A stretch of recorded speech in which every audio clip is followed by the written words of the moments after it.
This is WCN, the Whole Care Network. You talk, we listen. Content presented on the following podcast is for information purposes only. Views and opinions expressed during this podcast are solely those of the individuals involved and do not necessarily represent views of the Whole Care Network. Always consult your physician for medical and fitness advice, and always consult your attorney for legal advice. And thank you for listening to the Whole Care Network.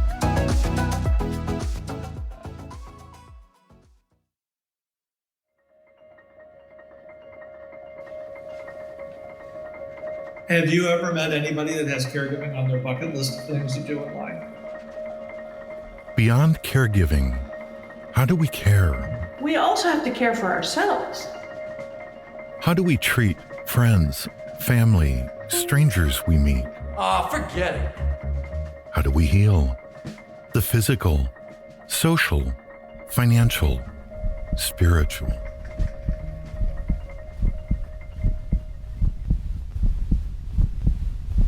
Hello.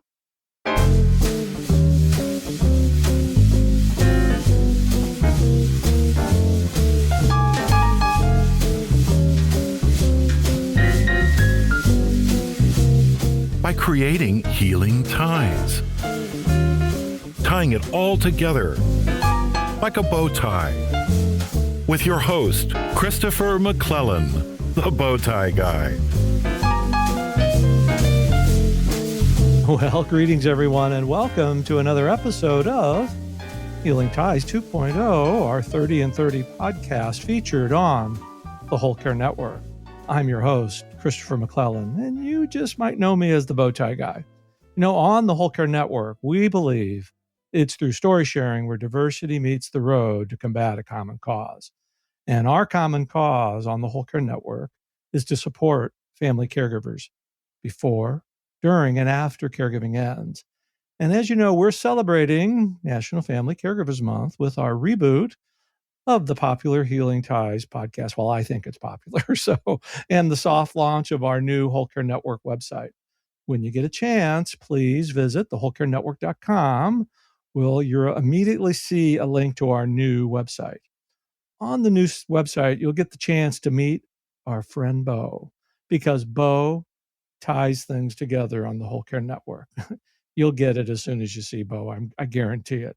And during our soft launch on the new website, we're asking everyone for their feedback on the new site because we want to build a site that makes it easy for you to search all your favorite podcasts, blogs, and videos. Oh, and by the way, one of the new features on the site is the ability for you to search content by our Whole Care Network 4 pillars of care: our physical, social, financial, and spiritual health. Well, enough from me. Let's move on to our guests. And I'm really excited today because I'm going to get to talk to two people that I just met and introduce a program that I'm just starting to learn about.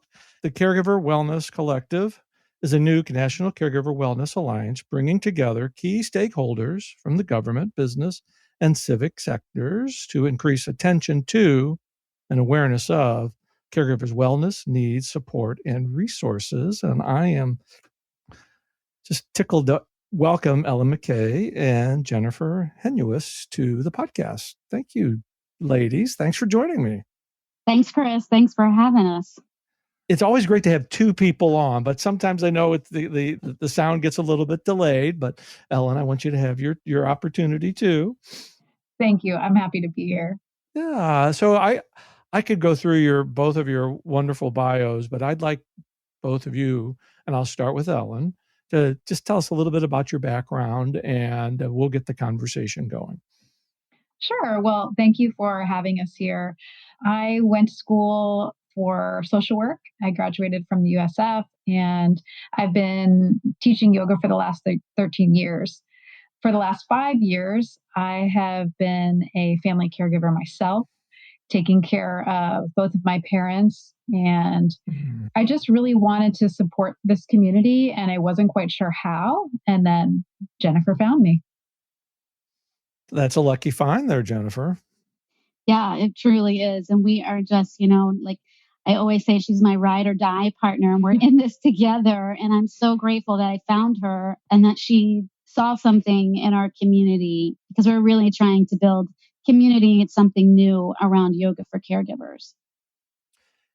When we were talking a little bit before we turned on the recording button, I'm thinking about my caregiving experience and how I would have loved to have been involved in a program that focused it on wellness for the caregiver. And now I often talk about, it's the importance of setting a daily intention for yourself. Mhm. And yoga just seems like something that fits. Yeah, I mean, I thought so. I mean, my background is in social work also, and I've been in the Department of Veteran Affairs nearly 20 years, supporting veterans, their families, and caregivers. Most recently, I served as the senior health system specialist in the caregiver support program for VA Central Office, which is sort of like the VA headquarters there. Right. And we were charged to implement this pioneering program. And we really wanted to have our mission and the focus around health and well-being.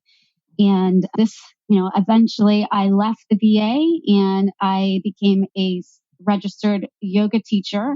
And before I knew it, we were here in the middle of COVID.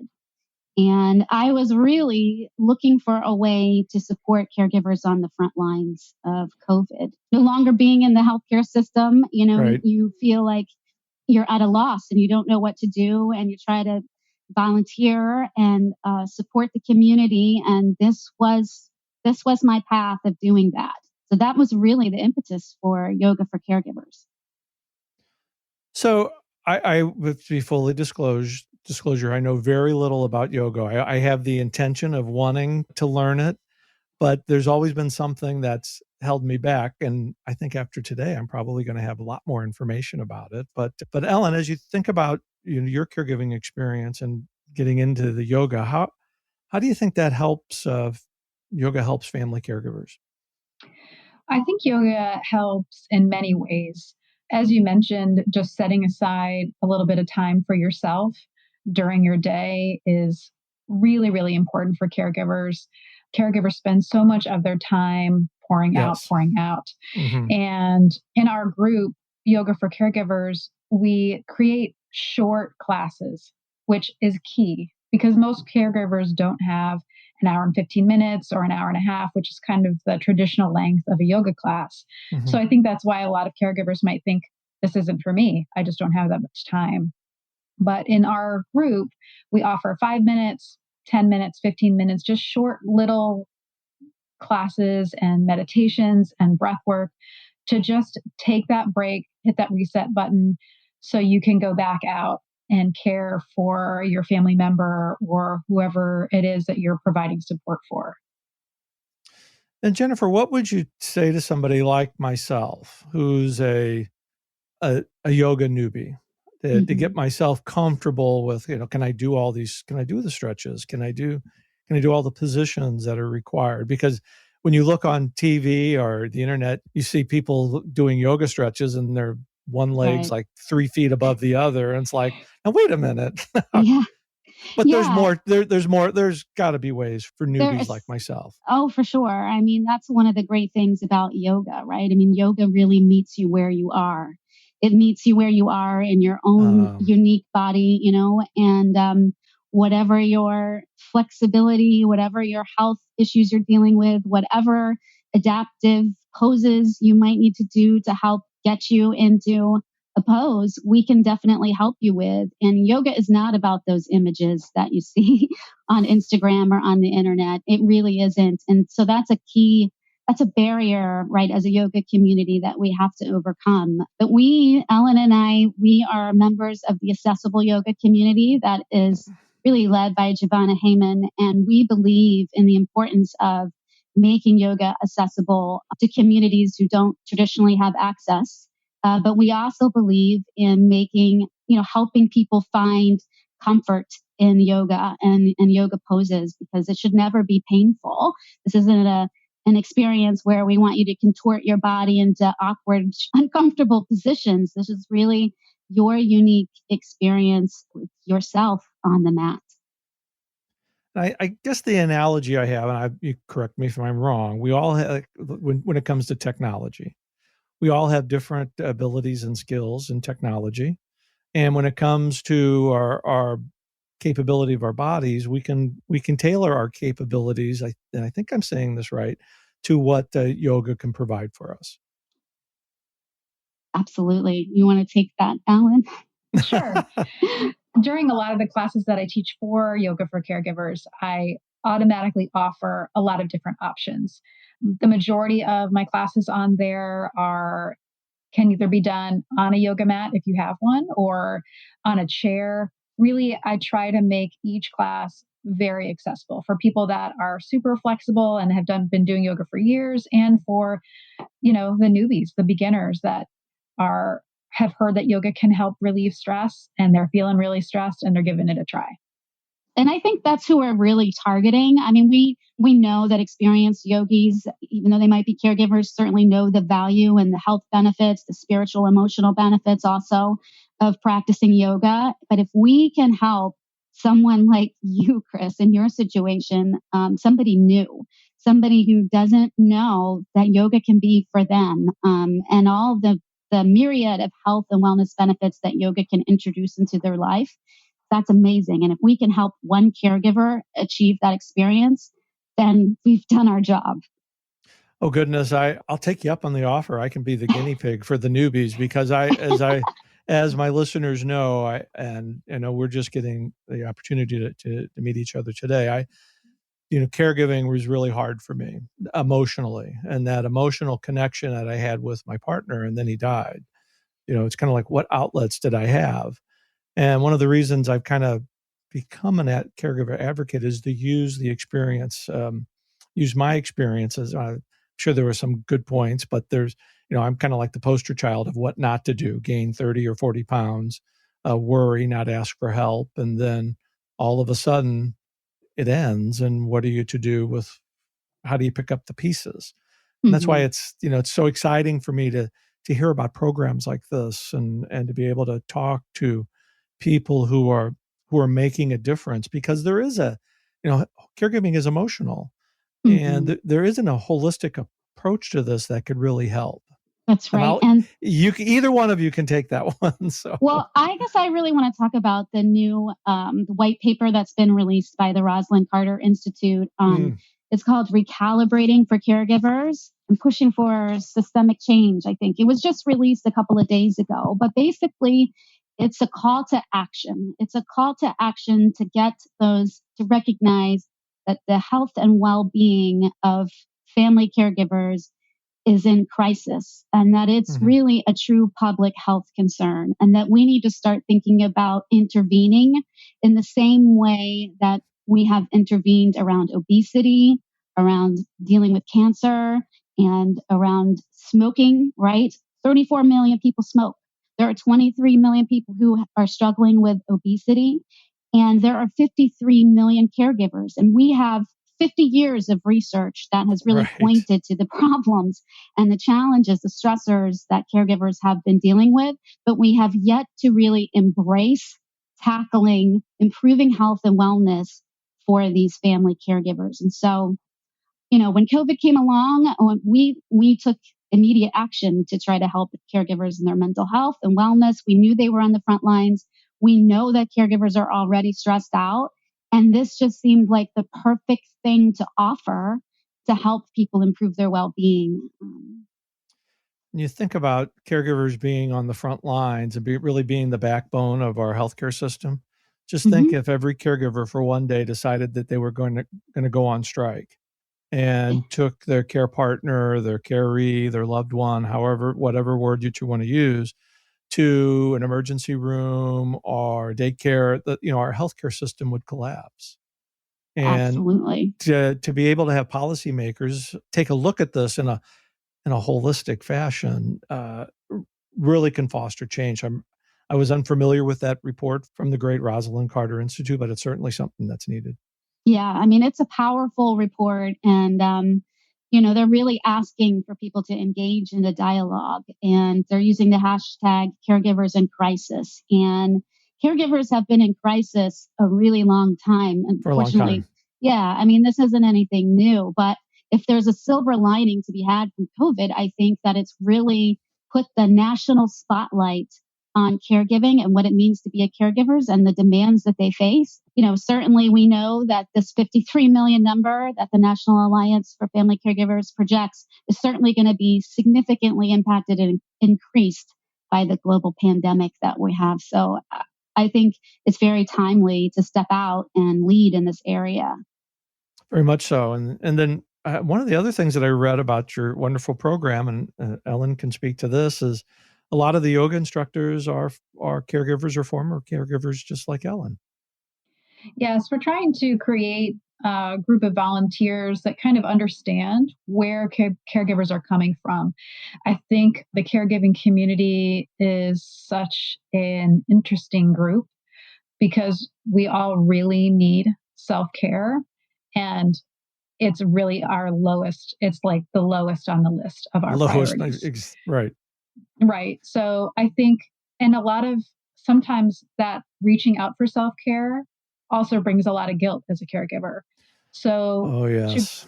Right? Yes. Mm-hmm. So to create a group of people who, volunteers especially, who understand that this action of taking some self-care can actually might feel a little negative in the beginning.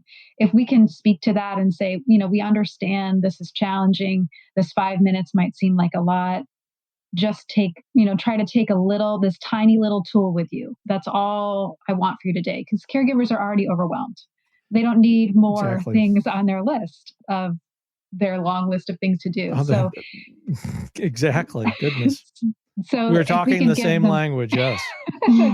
Yeah. If we can give them these tiny little tools that they can use at any time during the day, they don't have to always be watching a screen or, listening to us on YouTube. They can take these little things that they learn and use them whenever they need them, because who knows, you could be sitting in a doctor's office if you're going to a doctor's office, because that's not always allowed as a caregiver right now. Or maybe you're in your car while your loved one is in the doctor's office and you just need a moment. You need some deep breaths. Right. Your shoulders are up to your ears and you just need to take a little break and reset. So that's really our goal, that the volunteers can kind of speak to, if they've had a caregiving experience or they know other caregivers, they can kind of have an idea of what it's like in a day of a caregiver. I think one of the hardest things for a caregiver to grasp, especially when you're in the middle of it, because caregiving happens because of two things: an unfortunate accident or an untimely diagnosis, and suddenly you're in this role that most of us are not prepared for. But in reminding or demonstrating one of the most important, if not the most important job for a caregiver, is self-care. And we don't connect that because we're so busy caring for somebody else, we forget to care about ourselves. And what you're doing is putting that focus on the caregiver, which is so desperately needed. And just really asking them to give themselves permission. Yes. I think that's key. Just allowing them to say, it's okay. We're all here. We're all taking 5 minutes. Everything's going to be all right. Asking for help is it's not a sign of weakness. It's a sign of strength. For sure. Yeah, I think it really is. And I also think we have to reframe about what we think of self-care.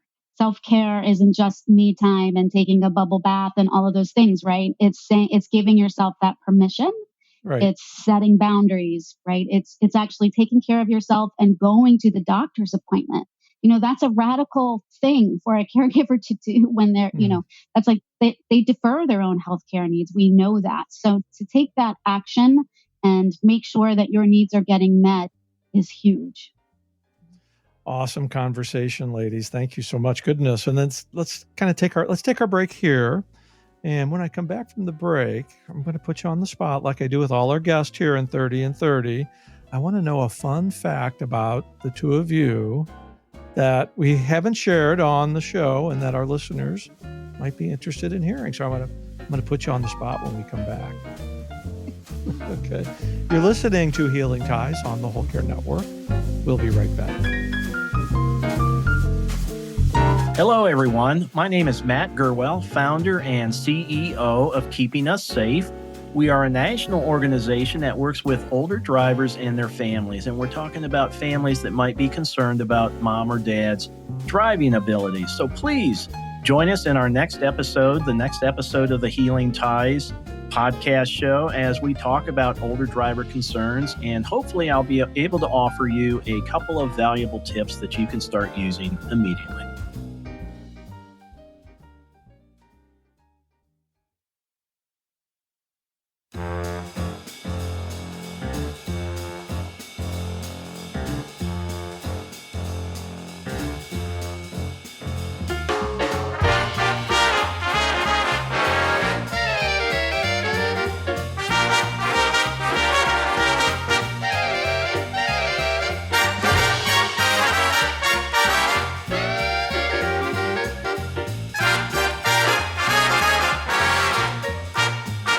Well, welcome back, everybody. I am continuing my delightful conversation with Ellen MacKay and Jennifer Henius from the Caregiver Wellness Collective. And ladies, before we went for the break, I kind of prepared you for this. I did. We want to do a fun fact. We're doing this, we're doing, even though you are special, we're doing this with every one of our guests here for 30 and 30. So we want to know a fun fact about each of you. Don't be shy. Okay, don't be Ellen, you can go first. Okay. Okay, I'll go first. My fun fact is that I love old sports cars. And I love old sports cars. I love the rumble of the engine. And I've always wanted to rebuild an old sports car. I love working on cars, changing my oil, all that. I love it. So maybe someday I'll be able to make my own. That's on your bucket list. Yes. Yeah. There you go. Oh, I don't know how you're going to top that one, Jennifer, but you're going to get an opportunity. I don't know. Yeah, I'm learning something about Ellen too. Well, so I was interested in musical theater back in the day, right? And so I became like a wedding singer in a period of my time and helped go to college on a musical theater part scholarship. And so I love karaoke and love to sing, love the theater, and yeah. I think there's a little bit of actor on all of us that we'd like to get up on stage. Yeah. Oh, goodness. Well, those are two great fun facts.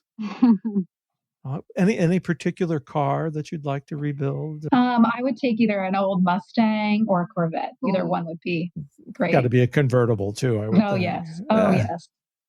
See, and then the reason to do these fun facts is, we had a very serious conversation at the first part of the show. Mm-hmm. And then it also demonstrates that as caregivers, we need to have our hobbies and our thoughts. And this kind of helps, transition just a little bit. But I know, Jennifer, you had something else that you wanted to share about the caregivers. So.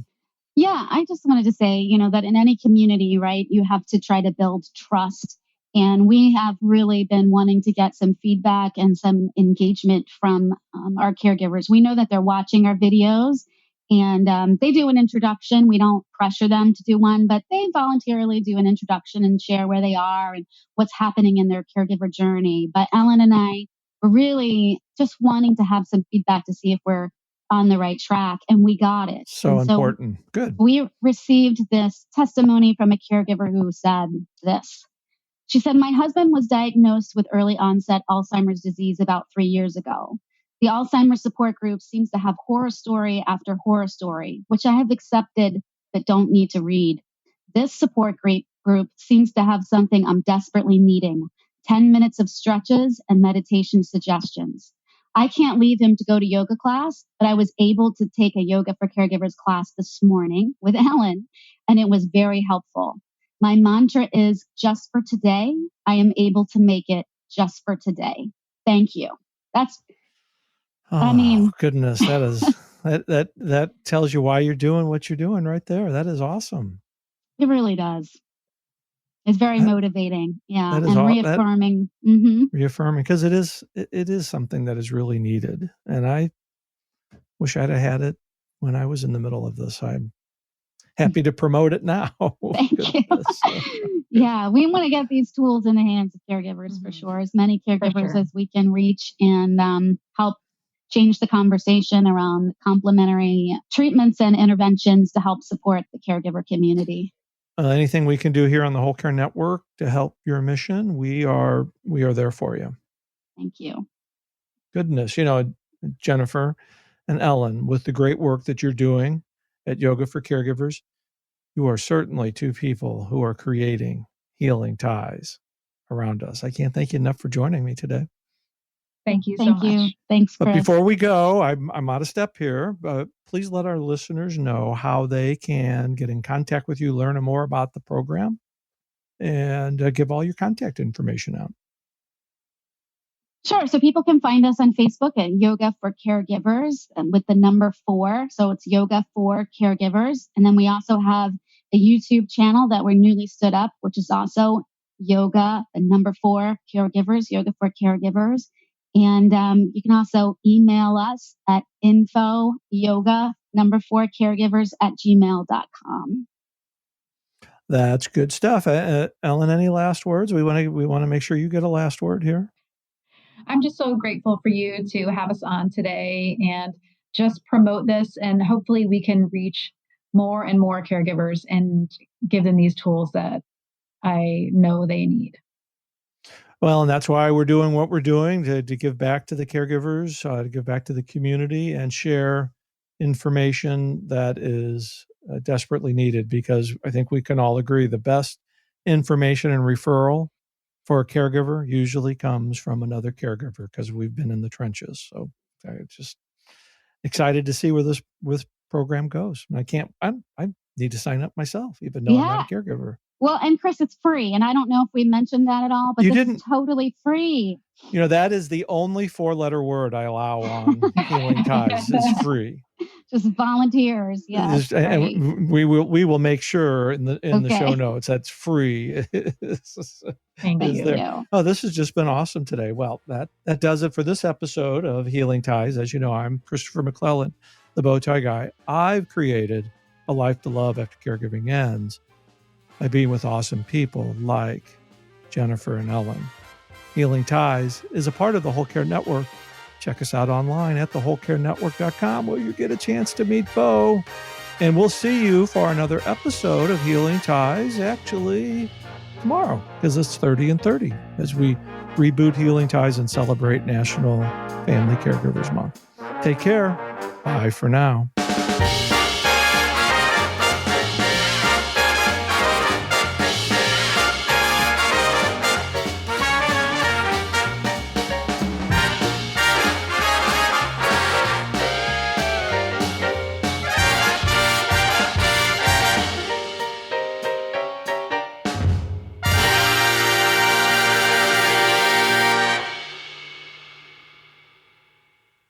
Ciao. This is WCN,